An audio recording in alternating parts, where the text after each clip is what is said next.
Hello, friends. This is Dave Hurwitz, Executive Editor at ClassicsToday.com, here with Ripe for Reissue. And boy, is this a biggie. It's the Eurodisc Sviatoslav Richter box, or the Eurodisc recordings. Now, these recordings were always very hard to source. They were co-productions between Eurodisc and Melodia. They were recorded around, I think it was the early 70s, and really kind of amazing. It was the possibly biggest and in many ways the best recordings that Richter made in the studio. Most of his later things were things that they just had to catch on the fly, because Richter really didn't care. I mean, he didn't like making studio recordings, and he didn't care about how good the piano sounded, and he didn't care where he was playing. He would just sort of like show up at a bar one day and say, okay, let's have a concert.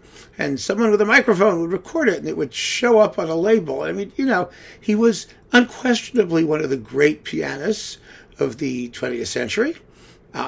One of maybe the greatest, at certain, you know, at least as, in terms of how he was regarded. I mean, his reputation was legendary. He has a cult. He has a coterie of followers. And at his best, he was absolutely amazing. But he was incredibly variable. And here are some of his most consistent things. A lot of them were issued on the Olympia label at one point. But finally, Sony got their hands on this stuff. It was Sony BMG. And stuck it in a box and issued it. And of course, naturally, it was defective, and they recalled it. Then they issued it again, and it was okay. And then they deleted it. I mean, you know, why keep it in print just because he's the most celebrated pianist of the 20th century? But I actually think, and this is an interesting question among pianophiles and people, that, now that he's gone, as it always happens, once these people disappear, there was a documentary about him. There's all kinds of PR and stuff in the wake of his death. There were some other big boxes, like Universal, which are also out of print, and now things seem to have settled down, and it seems that perhaps he doesn't have quite the luster he used to, or it could just be because he's gone. But the classical PR machine seems to have moved on. And it may be that they've moved on to artists who are less quirky and more consistent than Richter was. But this was still a great set. I mean, and he was still an amazingly great pianist. And they went through all the trouble of, releasing it. So why delete it? I mean, really, if it represents some of his best work in the studio, and it does, then it's foolish. It's foolish to just let it go. Let me tell you what's in it, and then I will finish my rant, and we can lament the fact that you can't get it. Well, actually, you can. I saw it on Amazon for $300 for 14 discs.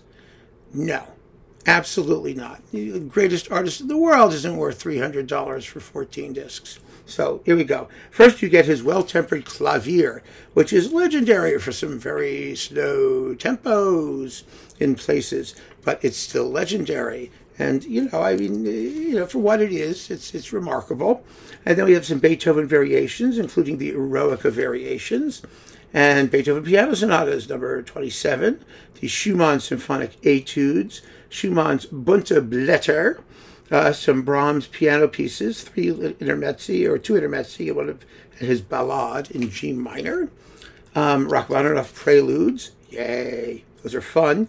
The Schubert Sonatas, oh yes, it's some glacially slow and hypnotic tempi. Some people swear by them, others think that they're just demented, but they are transcendental. We all like transcendental. You get the C minor sonata D958 with an impromptu number 2, and the piano sonata number 21 D960, the big one with the 24.5-minute first movement, which was a lot crazier when it came out than it is now, because people have done equally bizarre things with Schubert, but that's okay. Then Beethoven Piano Sonatas numbers 3 and 4, and the 4 Chopin Scherzi, and Tchaikovsky's Bits from the Seasons, and a whole slew of Rachmaninoff Etude Tableau from Opus 33 and 39, and then a disc of Tchaikovsky's short pieces, which are absolutely lovely because Tchaikovsky's piano music is underrated anyway, and it's absolutely delightful to hear it done by a master. who just loves every morsel. So there it is, the Eurodisc recordings, which are inexcusably, absolutely inexcusably unavailable. And they should come back forthwith. They should be in print forever, as we've always said. You know, there really ought to be like an immortal recording library that never goes out of print. But, of course, that's completely impractical as a suggestion. So we can only hope that this will pop up again at some point in due course at a rational price, either as physical product or on streaming audio, which it may be anyway, so who knows. But, oh, I mean, you know, it just fascinates me how something like this comes out and everybody goes, oh, at last, the Eurodisc recordings. Oh, at last, it's fabulous. And the label's saying, oh, yes, we have the Eurodisc recordings. And then, poof, it's gone. The way it goes, isn't it? So keep on listening, friends. Thanks for joining me. Take care.